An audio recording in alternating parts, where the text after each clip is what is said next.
Hi, I'm Bekah and this is my channel, Bekah's Bookshelves. And even though I'm a little late with this because it's already the 3rd of January, I'm going to talk to you today about my January TBR. It's going to be a mix of physical books, ebooks, audiobooks. And the first book I want to talk to you about is one that most people will recognise, and it's The Silent Patient.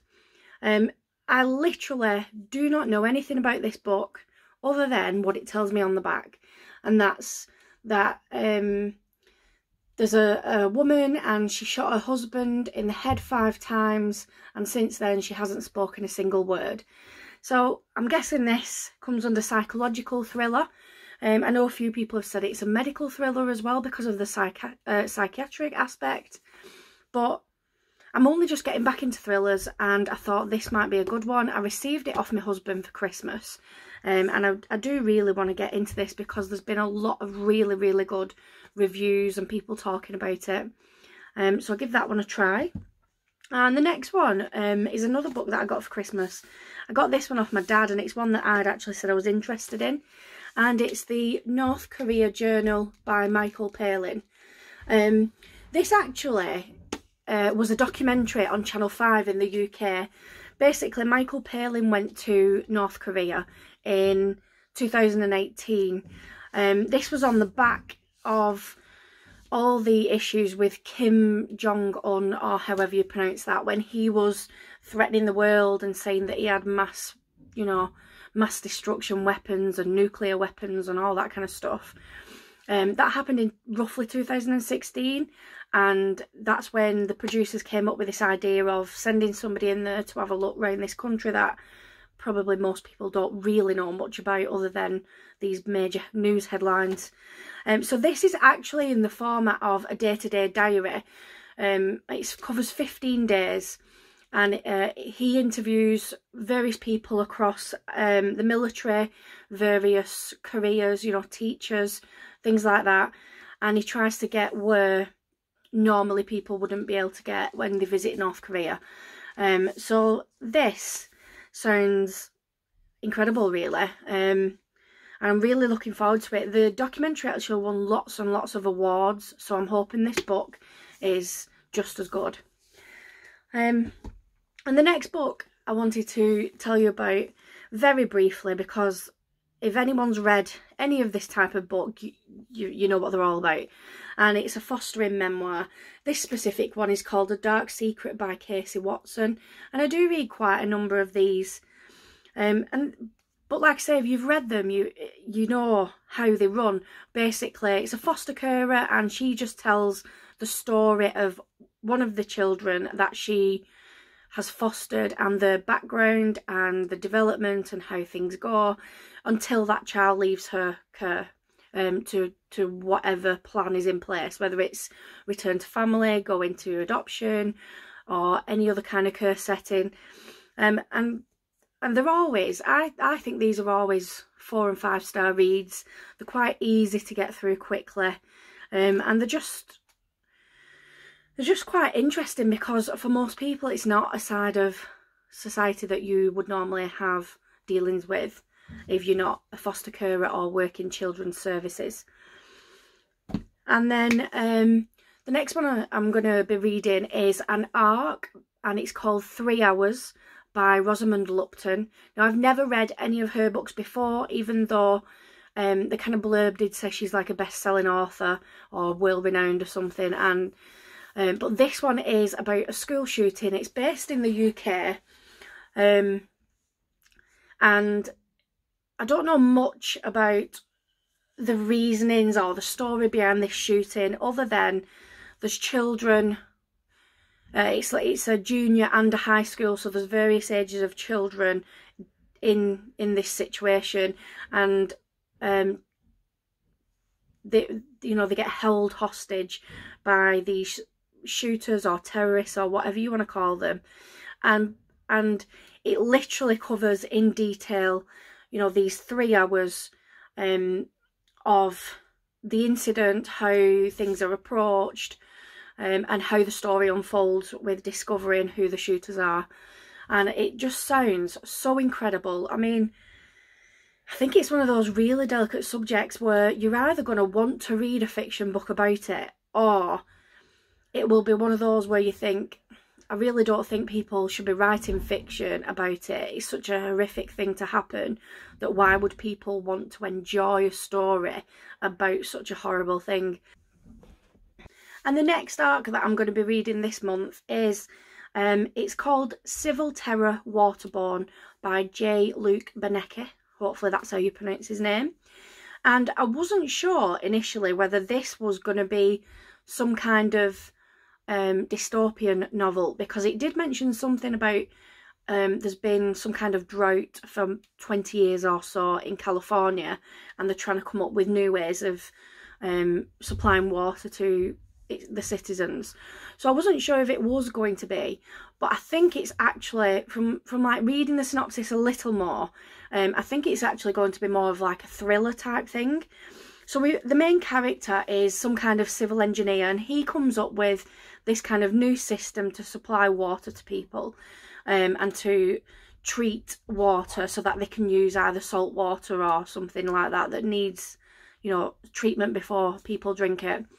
And as the story progresses, some kind of terrorists or people who are trying to take over the US or something like that, they put something into the water system, and it's making people really poorly, like it's like a flu-like virus. And the main character, he has to work with the government to try and figure out what's happened, because they don't really know if something has been put in or what's been going wrong. And he himself somehow ends up being injected by the terrorists with this virus, so it, you know, time is of an issue, and he has to race to try and find either a vaccine or to, you know, reverse what's happened. So that sounds quite action-packed, really. And I don't think it is going to be what I thought it is, but I think it still might be quite a good read. So I'm looking forward to that one. And the next arc that I'm going to be reading this month is called Wrangle by Darren Charlton.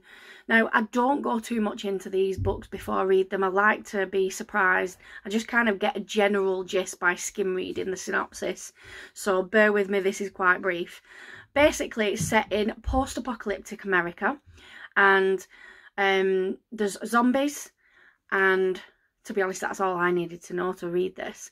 But there's a small group of survivors who are living and set up a community on an island in the middle of a lake. And as far as I'm aware, the story goes down the lines of they're doing okay, you know, they're surviving quite well, and then winter comes, the lake completely freezes, which means that it's just pure ice surrounding the island, which then means that they've got no way of stopping the dead walking across the ice to get to the community. And that is as much as I know about it. So it's been dubbed as, you know, one of those, if you love Dread Nation or if you love The Walking Dead, then this is a book for you. And seeing as I fit into that category, then I am looking forward to this. So I anticipate that this is going to be hopefully 4 or 5 stars for me. And the next arc that I'm going to be reading this month is something that probably most of you have heard about anyway, and it's a book I was desperate to read, so I'm so thankful that I got the arc, even though I've kind of got it, I think I've got it in the second batch of people. So I'm a bit behind times on this one, but it's Wilder Girls by Rory Power. And this apparently has got like very much Lord of the Flies theme vibe to it. So there's a group of girls who are isolated into a school, they're quarantined there. Something has happened and all the teachers become sick and die, and then the girls get infected, and I'm not sure if they mutate or something, I don't know about that bit. But they are in this quarantine and they've been promised a cure, so they're kind of waiting for this cure. But something happens, some kind of event happens to one of the girls, and it means that either a girl or the girls, I'm not sure, have to break quarantine and face whatever dangers they've been told are outside. And so they then come across this like discovery of things aren't quite what they seem, and possibly they've been told things that aren't true. So I am looking forward to this. I've heard that it's a little gruesome and that it's a little barbaric at times, I think, but it's got really, really good reviews and everybody's been talking about it over the last few months, so I'm really looking forward to reading it. And the next book I'm going to read is, I got this as an ebook for Christmas off my husband, and from the second I heard about it, I had to read this book. Like, I have been desperate, but I just could not afford it. And that is Hollow Kingdom by Kira Jane Buxton. Now, this is another one where I don't really know a lot about. But basically, it's a zombie apocalypse. And the difference in this is that the story is told from the point of view of a pet crow, a bird, that likes to watch TV, eat junk food and swear. So apparently the future of humanity rests on this crow figuring out a way to save us.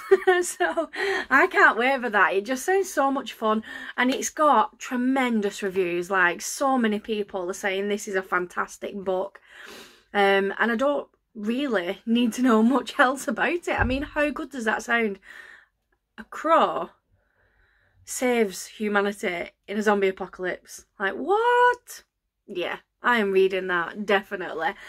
And I really desperately hope that it is the 5-star read that I anticipate, because I will be absolutely gutted if it's not. If this does not live up to its reputation, I will be devastated. And the last book I'm going to tell you about today is one that I'm going to be listening to as an audiobook, and that's called Fall and Rise, The Story of 9/11 by Mitchell Zuckoff.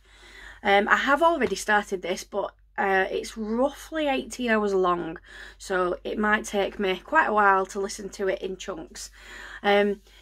Basically, I mean, there's lots of these books out there that kind of document what happened during 9/11, but my understanding is that this one is slightly different in that rather than just having the focus on the event or you know, the lead up to the event, or even the emergency services that were involved, this one actually goes into the kind of personal background of some of the victims who were killed during 9/11.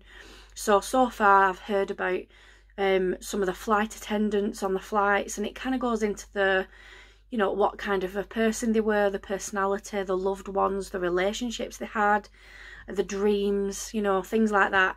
And it's just, it's awful. It's such a good book so far. It's just heartbreaking. So I'm hoping to get through that this month, the whole thing. And I use a subscription service called BookBeat. They are currently in the UK and some countries in Europe, and it's basically a lending service. So you pay a subscription every month and you can listen to as many books as you want, and you just kind of listen to it and then return it back and choose your next one, and it's really cool. So I've been enjoying that for audiobooks. And that is everything that I want to tell you about this month. I possibly, if I get through Fall and Rise, then I possibly might listen to another audiobook or two. But those are the main books that I want to get through this month, and I will speak to you about them again at the end of the month and see what happened with them. So thank you very much for your time. Thanks for watching this, and I'll see you soon. Bye.